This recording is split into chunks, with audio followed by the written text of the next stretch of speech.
from there, the focus shifted on enslaving Arabs and Berbers towards the enslavement of black Africans. The plan was to establish ties with coastal cities and empires and provide them with the weapons necessary to gain advantage over their neighbors.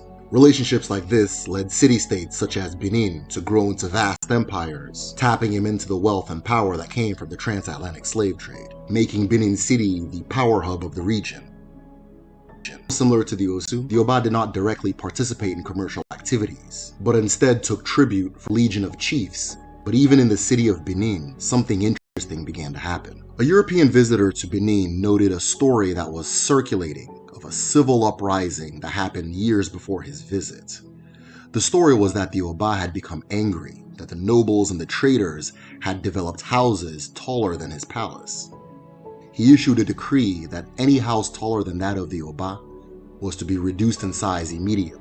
And according to the story, all of the chiefs that were summoned complied, except for one.